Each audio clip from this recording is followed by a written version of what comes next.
부산 남포동의 낡은 골목길. 정혜라는 새벽 5시면 어김없이 일어났다. 72세의 나이에도 몸은 시계보다 정확했다.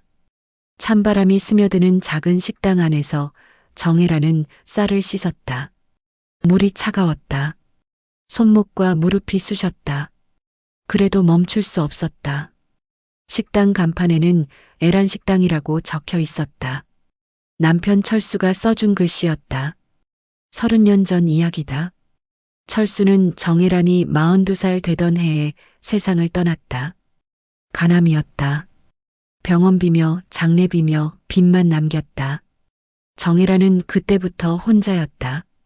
큰딸 혜진은 고등학생이었고 작은딸 수지는 중학생이었다. 둘 다 아직 어렸다. 학비가 필요했다. 생활비도 필요했다. 정혜라는 새벽부터 밤늦게까지 식당을 지켰다. 콩나물국 한 그릇에 1,000원, 김치찌개에 2,000원. 정혜라는 가격을 올리지 못했다. 동네 사람들 사정을 알았기 때문이다. 공장에서 일하는 아저씨들, 시장에서 장사하는 아줌마들, 모두 넉넉하지 않았다. 정혜란의 하루는 단조로웠다. 새벽에 일어나 장을 보고, 오전에 반찬을 준비하고, 점심시간에는 손님들을 맞았다. 오후에는 설거지를 하고 저녁을 준비했다. 밤이 되어서야 문을 닫았다. 혜진은 대학에 갔다. 부산대학교 경영학과였다. 정혜라는 등록금을 마련하려고 밤늦게까지 일했다. 새벽 2시에 집에 들어가는 날도 많았다. 수진도 고등학교에 진학했다. 둘 다 공부를 잘했다. 정혜라는 그것만으로도 만족했다. 대학교 4년 내내 정혜라는 쉬지 않았다. 명절에도 식당 문을 열었다. 추석이나 설날에 고향 가는 사람들이 간단히 끼니를 때우러 왔기 때문이다. 정혜라는 혼자 떡국을 끓이고 전을 부쳤다. 혜진이 취직했다. 광고회사였다. 월급이 제법 괜찮았다. 수지는 부산교대에 들어갔다. 초등학교 선생님이 되고 싶다고 했다. 정혜라는 안도했다. 이제 조금 숨을 쉴 수 있을 것 같았다. 하지만 현실은 달랐다. 혜진이 결혼을 했다. 사위 민수는 대학원생이었다. 경제적으로 여전히 어려웠다. 정혜라는 여전히 일했다. 수진의 생활비와 혜진 부부의 월세를 보태주었다. 그러던 어느 날이었다. 정혜라는 계단에서 넘어졌다. 무릎을 다쳤다. 병원에서 인대가 늘어났다고 했다. 한 달간 쉬어야 한다는 진단이었다. 정혜라는 당황했다. 식당을 닫으면 수입이 없었다. 하지만 어쩔 수 없었다. 한 달 후 다시 식당을 열었지만 상황은 좋지 않았다. 단골 손님들이 다른 곳으로 갔다. 매출이 절반으로 줄었다. 정혜라는 초조해졌다. 밤잠을 설치며 고민했다. 혜진이 첫째 아이를 낳았다. 아들이었다. 정혜라는 기뻤다. 손자를 보는 것만으로도 행복했다. 하지만 기쁨도 잠시였다. 혜진이 육아휴직을 했다. 민수는 아직 박사과정이었다. 생활이 더욱 어려워졌다. 정혜라는 손자를 보러 자주 갔다. 기저귀를 갈아주고 밥을 먹였다. 혜진이 피곤해하면 밤새 아이를 봤다. 다음날 식당 일이 있어도 마다하지 않았다. 손자가 예뻤다. 수진도 졸업 후 초등학교에 발령받았다. 전남 완도였다. 집에서 멀었다. 정혜라는 아쉬웠지만 응원했다. 수진은 1년 후 그곳에서 동료 교사와 결혼했다. 좋은 사람이었다. 이제 정혜란 주변에는 혜진 가족만 남았다. 혜진이 둘째를 낳았다. 딸이었다. 정혜란의 발걸음은 더욱 바빠졌다. 식당 일과 육아 도움을 병행했다. 몸이 힘들었지만 참았다. 민수가 박사학위를 받았다. 대학 강사로 일하기 시작했다. 혜진도 복직했다. 정혜라는 다행이라고 생각했다. 이제 좀 편해질 줄 알았다. 하지만 오히려 더 바빠졌다. 혜진 부부가 모두 일하게 되면서 아이들을 돌볼 사람이 필요했다. 자연스럽게 정혜란이 그 역할을 맡았다. 아침에 손자 손녀를 깨우고 아침밥을 먹였다. 유치원에 데려다주고 데려왔다. 저녁도 준비했다. 식당 일은 점점 뒷전이 되었다. 손님이 와도 제대로 음식을 내놓기 어려웠다. 아이들 돌보는 시간과 겹쳤기 때문이다. 정혜라는 고민 끝에 결정했다. 식당을 정리하기로 했다. 30년간 지켜온 애란 식당. 정혜라는 마지막 날 혼자 앉아 있었다. 빈 식당 안이 을씨년스러웠다. 철수의 글씨가 적힌 메뉴판을 보았다. 눈물이 났다. 그날 이후 정혜라는 혜진 집에서 살게 되었다. 처음에는 새로웠다. 손자 손녀와 함께하는 시간이 즐거웠다. 혜진이 고마워했다. 엄마가 있어서 정말 든든해요. 정혜란의 마음이 따뜻해졌다. 평생 가족을 위해 살아온 보람을 느꼈다. 이제야 진짜 가족다운 생활을 할 수 있을 것 같았다. 하지만 현실은 또 달랐다. 시간이 지나면서 감사의 말은 줄어들었다. 대신 요구사항들이 늘어났다. 정혜란의 하루 일과가 정해졌다. 새벽에 일어나 아침 준비, 아이들 등원, 집안 청소, 빨래, 장보기, 저녁 준비, 아이들 재우기. 정혜란은 피곤했다. 72세의 몸으로 이런 생활을 감당하기 어려웠다. 무릎도 아팠고 허리도 아팠다. 그래도 불평하지 않았다. 가족을 위한 일이었으니까. 밤에 혼자 누워있으면 생각이 많아졌다. 이게 정말 내가 원하던 삶일까? 언제까지 이렇게 살아야 할까? 하지만 아침이 오면 다시 일어났다. 손자 손녀의 웃음소리 때문이었다. 정혜란의 조용한 희생은 계속되었다. 아무도 알아주지 않는 희생이었다. 하지만 정혜란은 묵묵히 견뎠다. 그것이 자신의 역할이라고 믿었기 때문이다. 새벽 5시 반. 정혜란의 눈이 저절로 떠졌다.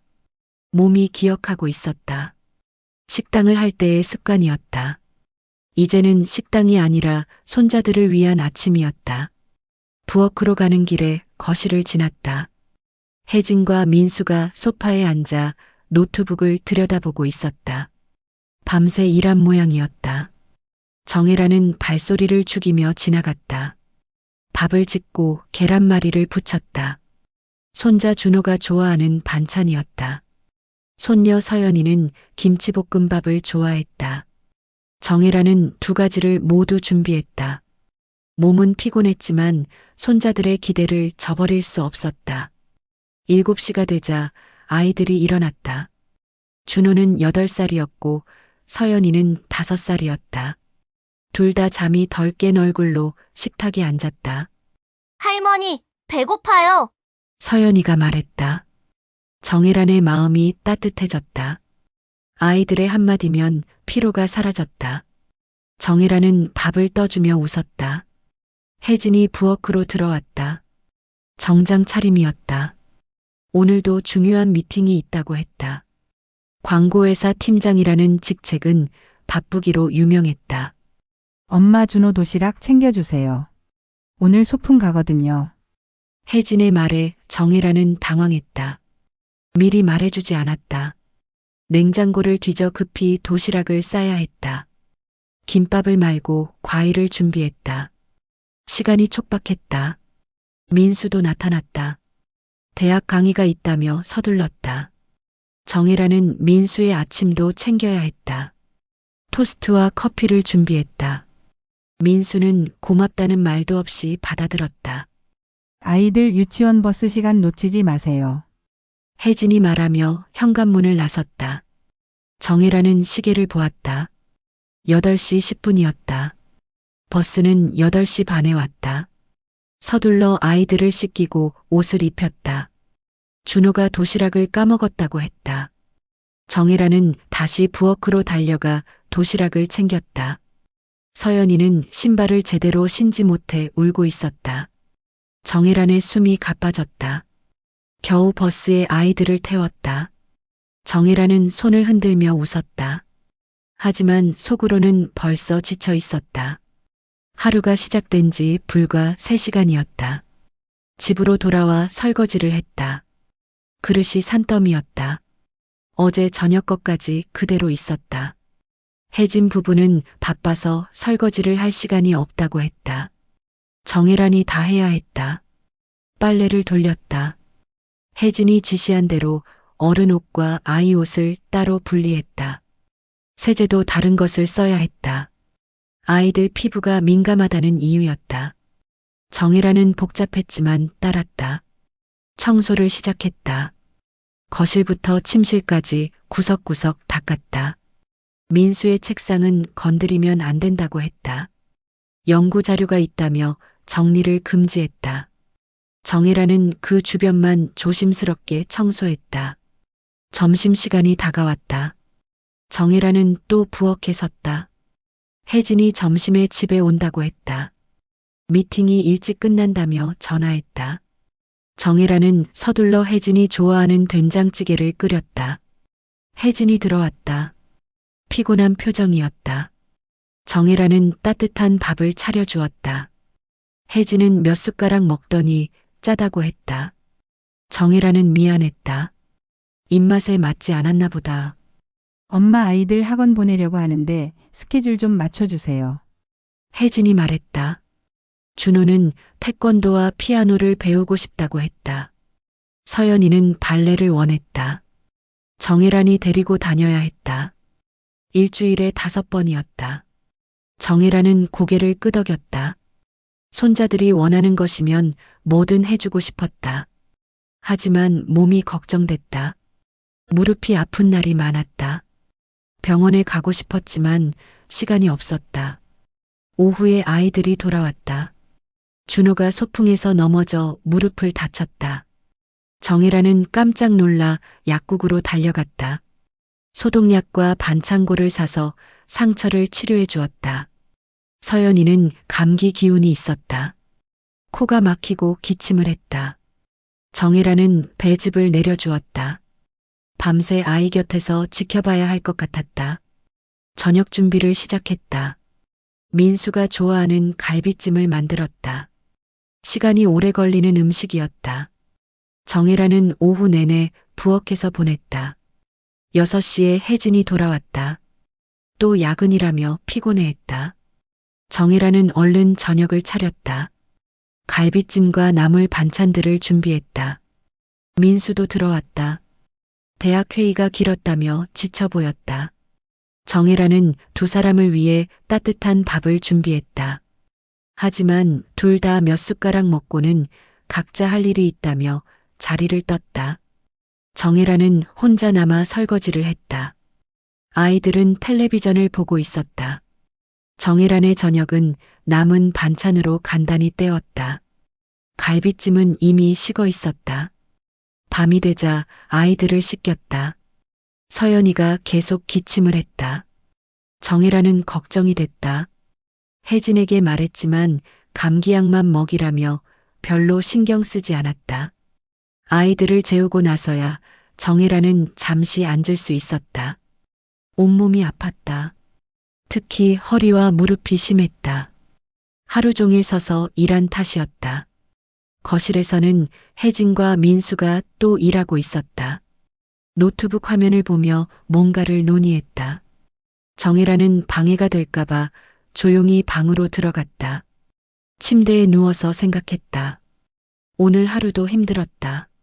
내일도 똑같을 것이다. 언제까지 이렇게 살아야 할까? 몸이 버틸까? 하지만 손자들 생각을 하면 마음이 누그러졌다. 준호의 웃음소리, 서연이의 응석, 그것만으로도 견딜 수 있었다. 정혜란은 가족을 위해서라면 뭐든 할 수 있다고 믿었다. 새벽 2시가 넘어서야 집안이 조용해졌다. 혜진과 민수도 잠자리에 들었다. 정혜란은 내일 일정을 머릿속으로 정리했다. 또 바쁜 하루가 기다리고 있었다. 눈을 감으며 정혜란은 다짐했다. 내일도 최선을 다하자. 가족들이 편하게 지낼 수 있도록 도와주자. 그것이 자신의 역할이라고 생각했다. 하지만 마음 한구석에서는 작은 의문이 고개를 들었다. 정말 이것만이 자신의 역할일까? 언제까지 이렇게 살아야 할까? 정혜라는 그 생각을 억누르며 잠에 빠져들었다. 아침 6시. 정혜란이 침대에서 일어나려 했다. 무릎에 찌릿한 통증이 올라왔다. 어젯밤부터 아팠는데 더 심해진 것 같았다. 정혜란은 이를 악물고 일어났다. 준호와 서연이의 아침을 준비해야 했다. 부엌에 서자 다리에 힘이 빠졌다. 싱크대를 붙잡고 겨우 버텼다. 숨이 가빠왔다. 이상했다. 평소와 달랐다. 하지만 멈출 수 없었다. 아이들이 곧 일어날 시간이었다. 밥을 하려고 쪼그려 앉았다. 무릎에서 뚝 소리가 났다. 정혜라는 비명을 참았다. 아픔이 몰려왔다. 눈앞이 하얘졌다. 손이 떨렸다. 그때 준호가 부엌으로 들어왔다. 할머니 왜 그래요? 정혜라는 괜찮다고 웃었다. 아이에게 걱정을 끼칠 수 없었다. 다시 일어서려 했지만 무릎이 말을 듣지 않았다. 정혜라는 당황했다. 혜진이 나타났다. 정혜란의 얼굴을 보더니 놀랐다. 안색이 창백했다. 식은땀이 흘렀다. 엄마 괜찮아요?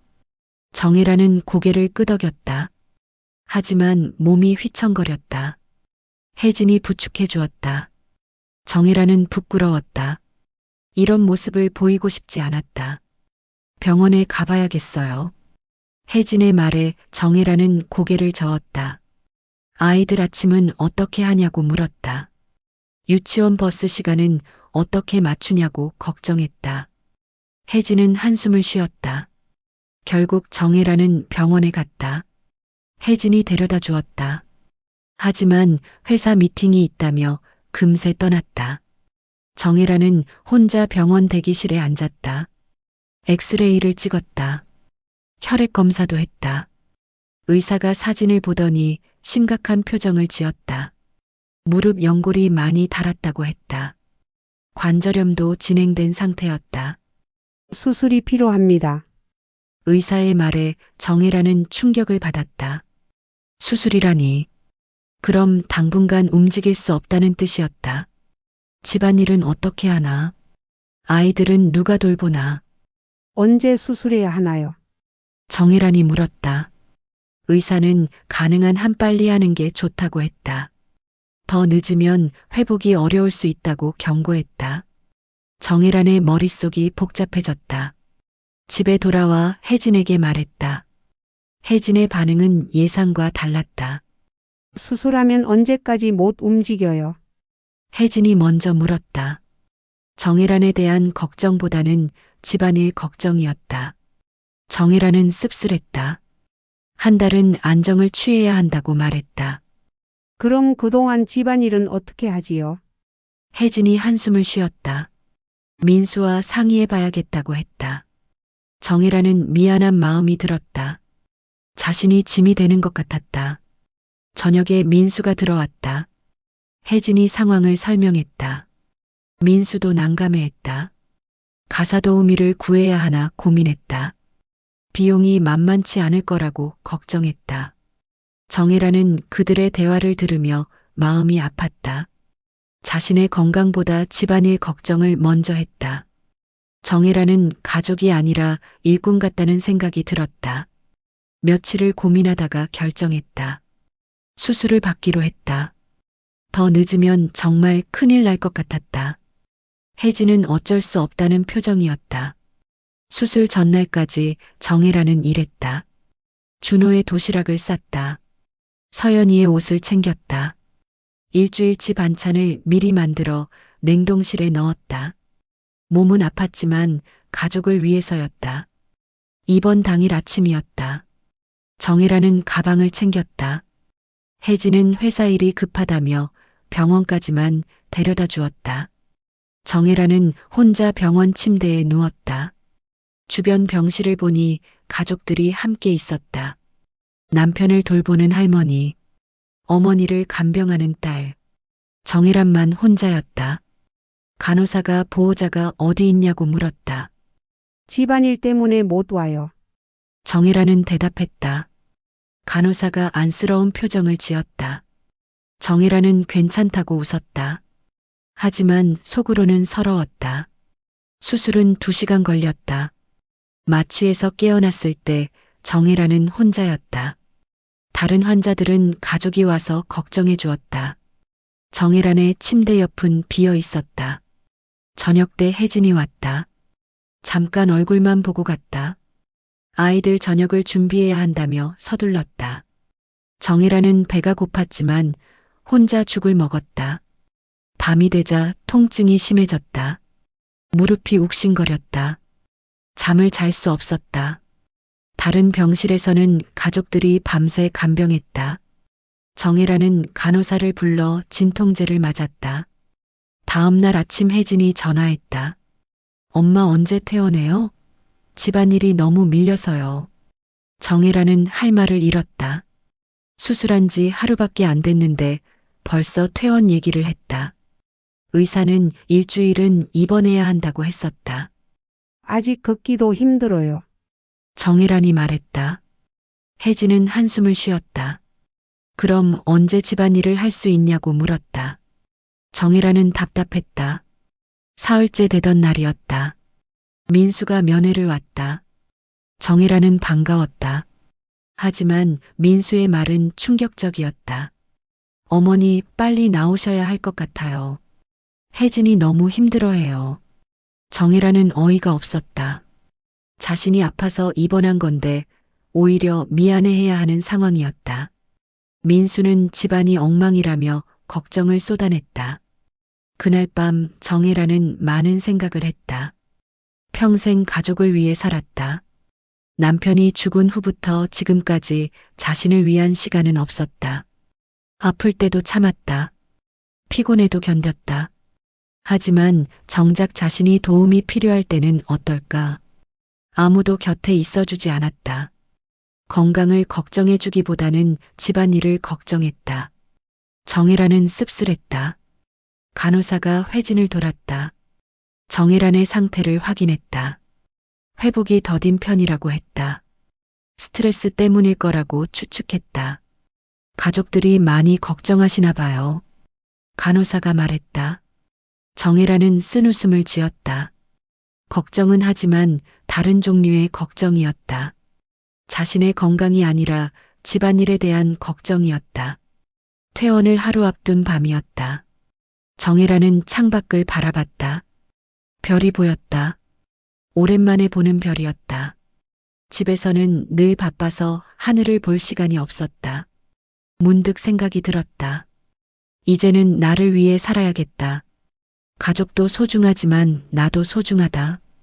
평생 남을 위해 살았으니 이제는 내 인생을 찾고 싶다. 정혜란은 그날 밤 결심을 굳혔다. 더 이상 누구의 그림자로 살지 않겠다고 다짐했다.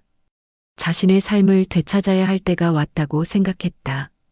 퇴원한 지 일주일이 지났다. 정혜란은 목발을 짚고 집안일을 시작했다. 의사는 한 달간 안정을 취하라고 했지만 현실은 달랐다. 아이들 아침을 챙기고 빨래를 해야 했다.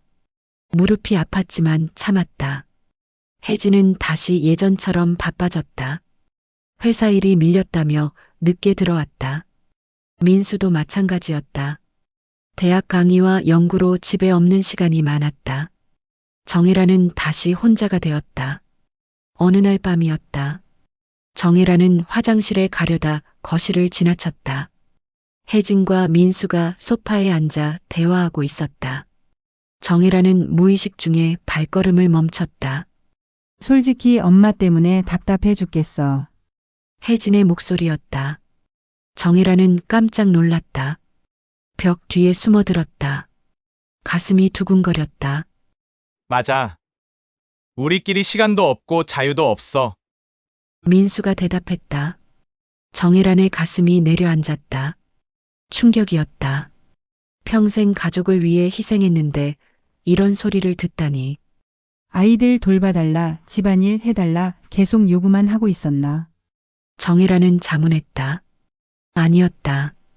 혜진 부부가 바쁘다고 하니까 자연스럽게 맡아서 한 일이었다. 고맙다는 말도 들었던 것 같은데. 엄마한테 따로 살라고 할 수는 없고. 혜진이 한숨을 쉬었다. 정혜라는 더 이상 들을 수 없었다. 조용히 방으로 돌아갔다. 침대에 앉아 생각했다. 이 집에서 나는 정말 짐이구나. 그날 밤 정혜라는 잠을 이루지 못했다. 혜진과 민수의 말이 계속 머릿속을 맴돌았다. 자유가 없다고 했다. 자신 때문에 불편하다고 했다.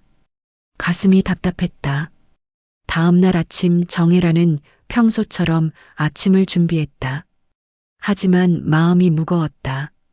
혜진과 민수를 보는 것이 어색했다. 둘 다 평소와 다름없이 굴었다. 엄마 오늘 준호병원 가야 해요. 예방접종이요. 혜진이 말했다. 정혜라는 고개를 끄덕였다. 하지만 속으로는 다른 생각을 했다. 이것도 내가 해야 하는 일인가? 엄마인 혜진이 데려가면 안 되나? 준호를 데리고 병원에 갔다. 대기실에서 기다리는 동안 정혜라는 생각에 잠겼다. 언제까지 이렇게 살아야 할까? 혜진과 민수는 언제까지 자신을 이용할까? 집으로 돌아오는 길에 부동산을 지나쳤다. 정혜라는 문득 발걸음을 멈췄다. 창문에 붙어 있는 매물 정보를 봤다. 전남 완도의 작은 주택들이 눈에 들어왔다. 완도. 수진이 근무하는 곳이었다. 바다가 보이는 조용한 섬. 정혜라는 괜히 마음이 끌렸다. 집값도 부산에 비해 저렴했다. 그날 저녁 정혜라는 수진에게 전화했다. 안부를 묻고 근황을 들었다. 수진은 완도 생활이 좋다고 했다. 공기도 맑고 사람들도 인정이 많다고 했다. 엄마도 여기 오세요. 바다 보면서 살면 몸도 마음도 좋아질 거예요. 수진의 말에 정혜라는 마음이 움직였다. 정말 그럴 수 있을까? 혼자서도 살 수 있을까? 두려웠지만 한편으로는 기대됐다. 며칠 후 정혜라는 결정했다. 부산의 애란식당 건물을 팔기로 했다. 오래전부터 재개발 예정 지역이라서 가격이 올랐다. 팔면 완도에서 작은 집을 살 수 있을 정도였다. 부동산 중개사를 만났다. 건물 시세를 알아봤다. 생각보다 높은 가격이 나왔다. 정혜라는 놀랐다. 이 정도면 완도에 집을 사고도 여유가 있을 것 같았다. 계약서에 도장을 찍었다. 한 달 후 잔금을 받기로 했다. 정혜란의 손이 떨렸다. 평생 모은 유일한 재산이었다. 하지만 후회는 없었다. 완도에 가서 집을 보러 다녔다. 수진이 도와주었다. 바다가 보이는 작은 단층 집을 골랐다. 마당도 있고 텃밭도 만들 수 있었다. 정혜라는 마음에 들었다. 계약을 마치고 부산으로 돌아왔다. 혜진에게는 아직 말하지 않았다. 어떻게 반응할지 걱정됐다. 분명 반대할 것이었다. 친구 영순에게 먼저 말했다. 영순은 깜짝 놀랐다. 하지만 이해한다고 했다. 정혜란의 고생을 지켜봐 왔기 때문이었다. 잘한 결정이야. 이제 내 인생을 살아. 영순이 응원해줬다. 정혜란은 고마웠다. 적어도 한 사람은 자신의 편이었다. 집으로 돌아와 짐을 정리하기 시작했다. 평생 모은 물건들이 많지 않았다. 대부분 가족을 위한 것들이었다. 정작 자신만의 물건은 얼마 없었다. 서랍에서 낡은 통장을 발견했다. 혜진과 수진이 어릴 때 적금 통장이었다. 둘의 교육비를 위해 모았던 돈이었다. 이미 다 써버린 통장이지만 추억이 담겨 있었다. 사진첩도 꺼냈다. 남편 철수와의 결혼 사진, 딸들의 어린 시절 사진, 손자들과 찍은 사진도 있었다. 정혜라는 눈물이 났다. 모두 소중한 기억들이었다. 영순이 집에 왔다. 정리를 도와주겠다고 했다. 둘이서 짐을 나누어 정리했다. 가져갈 것과 버릴 것을 구분했다. 생각보다 오래 걸렸다. 이제 정말 떠나는 거야? 영순이 물었다. 정혜라는 고개를 끄덕였다. 마음은 이미 정해져 있었다. 더 이상 이 집에서 누군가의 그림자로 살고 싶지 않았다. 이삿짐을 쌀 박스를 준비했다. 글이 많지 않았다. 옷가지와 사진 몇 장, 남편이 써준 글씨가 적힌 액자, 손자들이 그려준 그림. 정말 필요한 것들만 골랐다. 밤늦게 혜진과 민수가 들어왔다. 정혜라는 거실에 앉아 있었다. 이제 말해야 할 시간이었다. 가슴이 두근거렸다. 얘기할 게 있어. 정혜란이 입을 열었다. 혜진과 민수가 소파에 앉았다. 피곤한 표정이었다. 정혜란은 심호흡을 하고 말을 시작했다. 완도로 이사 가려고 해. 순간 정적이 흘렀다. 혜진이 놀란 표정으로 정혜란을 바라봤다. 민수도 당황한 듯했다. 정혜라는 담담히 계속 말했다. 집도 이미 계약했어. 다음 주에 이사 갈 거야. 혜진이 벌떡 일어났다. 갑작스러운 결정이라며 반대했다. 아이들은 어떻게 하냐고 물었다. 정혜라는 예상했던 반응이었다. 엄마 갑자기 왜 이래요? 혜진의 목소리에 당황함이 묻어 있었다. 정혜라는 쓴웃음을 지었다. 갑작스럽지 않았다. 오랫동안 생각해온 결정이었다. 나는 평생 가족을 위해 살았어.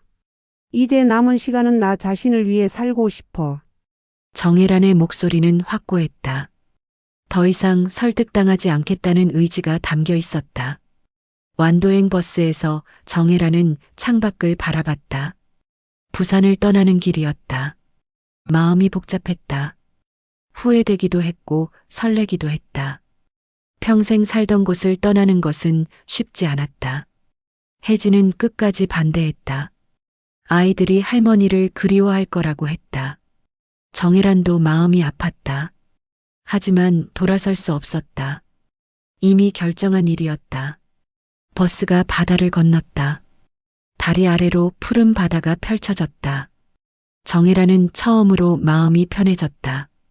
숨이 트이는 기분이었다. 이런 느낌은 오래간만이었다. 완도 터미널에 도착했다. 수진이 마중 나와 있었다. 정혜란을 보자 달려와서 안아줬다. 수진의 품에서 정혜란은 울었다. 억눌렸던 감정이 터져나왔다. 엄마 잘 오셨어요. 여기서 편하게 사세요. 수진의 말에 정혜란은 고마웠다. 적어도 한 사람은 자신을 이해해 주었다. 수진이 짐을 들어줬다. 새 집까지는 걸어서 10분 거리였다. 집에 도착하니 생각보다 좋았다. 작지만 깔끔했다. 마당에는 감나무가 있었다. 뒤쪽으로는 바다가 보였다. 정혜란은 만족했다. 짐을 풀기 시작했다. 많지 않은 짐이었지만 하나하나 제자리에 놓았다. 남편 철수의 사진을 거실에 걸었다. 손자들이 그린 그림도 벽에 붙였다. 저녁에 수진이 반찬을 가져왔다. 된장찌개와 나물 반찬이었다. 정혜라는 오랜만에 딸이 차린 밥상을 받았다. 마음이 따뜻했다. 엄마 여기 사람들 다 좋아요. 금세 적응하실 거예요. 수진이 말했다. 정혜라는 고개를 끄덕였다. 새로운 환경이 두렵기도 했지만 기대도 됐다. 첫날 밤 정혜라는 잠을 잘 수 없었다. 낯선 환경 때문이었다. 하지만 바다소리가 들려왔다. 파도가 부딪히는 소리였다. 신기했다. 다음 날 아침 일찍 일어났다. 습관이었다. 하지만 아무도 깨울 사람이 없었다. 아침을 차릴 사람도 없었다. 정혜라는 어색했다. 혼자 간단히 아침을 먹었다. 미숫가루 한 잔과 바나나 하나였다. 평소 같으면 가족 모두의 아침을 준비했을 시간이었다. 이상하게 허전했다. 산책을 나가기로 했다.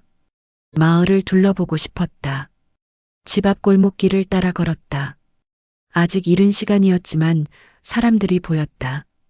할머니 한 분이 마당에서 빨래를 널고 있었다. 정혜란을 보더니 인사했다. 새로 오신 분이죠? 어디서 오셨어요? 친근하게 물어봤다. 정혜란은 부산에서 왔다고 대답했다. 할머니는 반가워했다. 도시에서 왔다며 신기해했다. 마을 아래로 내려가니 바다가 나왔다. 정혜란은 발걸음을 멈췄다. 이렇게 가까이서 바다를 본 적이 없었다. 파도가 밀려왔다가 빠졌다. 반복되는 소리가 마음을 진정시켰다. 방파제에 앉아 바다를 바라봤다.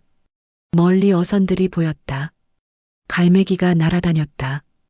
평생 이런 여유를 누려본 적이 없었다. 시간이 천천히 흘렀다.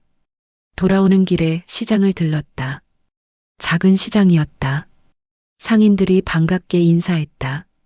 정혜란은 신선한 생선과 나물을 샀다. 가격도 부산보다 저렴했다. 점심을 혼자 해먹었다. 간단한 미역국과 생선구이였다. 맛이 좋았다. 아무도 간이 짜다거나 싱겁다고 하지 않았다. 내 입맛대로 할 수 있었다. 오후에는 마당 정리를 했다. 풀도 뽑고 화분도 놓았다. 몸을 움직이니 기분이 좋았다. 누가 시켜서 하는 일이 아니었다. 내가 하고 싶어서 하는 일이었다. 저녁에 수진이 전화했다. 첫날은 어땠냐고 물었다. 정혜란은 좋다고 대답했다. 바다도 보고 시장도 구경했다고 말했다. 며칠이 지나자 생활에 적응됐다. 아침에 일어나면 바닷바람을 마셨다. 시장에서 장을 보고 마을 사람들과 인사를 나눴다. 오후에는 독서를 하거나 텔레비전을 봤다. 일주일 후 혜진이 전화했다. 아이들이 할머니를 그리워한다고 했다. 정혜란도 그리웠다. 하지만 돌아갈 생각은 없었다. 이웃 할머니들과 친해졌다. 경숙이라는 할머니는 혼자 살고 있었다. 정혜란과 비슷한 처지였다. 둘이서 자주 차를 마시며 이야기했다. 한 달이 지났다. 정혜란은 완전히 적응했다. 새벽에 무작정 일어날 필요가 없었다. 누군가의 아침을 챙길 필요도 없었다. 하고 싶은 만큼 잠을 잘 수 있었다. 텃밭을 만들기 시작했다. 상추와 깻잎을 심었다. 고추도 몇 그루 심었다. 직접 기른 채소로 반찬을 만들고 싶었다.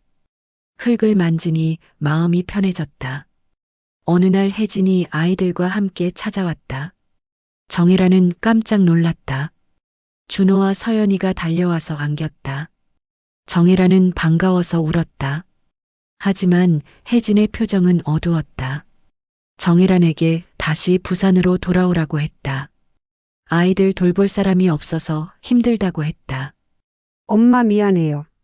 그동안 몰랐어요. 혜진이 눈물을 흘렸다. 정혜란은 마음이 아팠다. 하지만 돌아갈 생각은 없었다. 괜찮다. 나는 여기서 내 삶을 찾았어. 너희는 너희대로 잘 살아라. 정혜란의 말은 단호했다. 더 이상 누군가의 부속품으로 살고 싶지 않았다. 이제는 온전히 자신의 삶을 살고 싶었다. 혜진은 아쉬워했지만 더 이상 강요하지 않았다. 아이들과 하루 놀다가 돌아갔다. 정혜란은 손을 흔들며 배웅했다.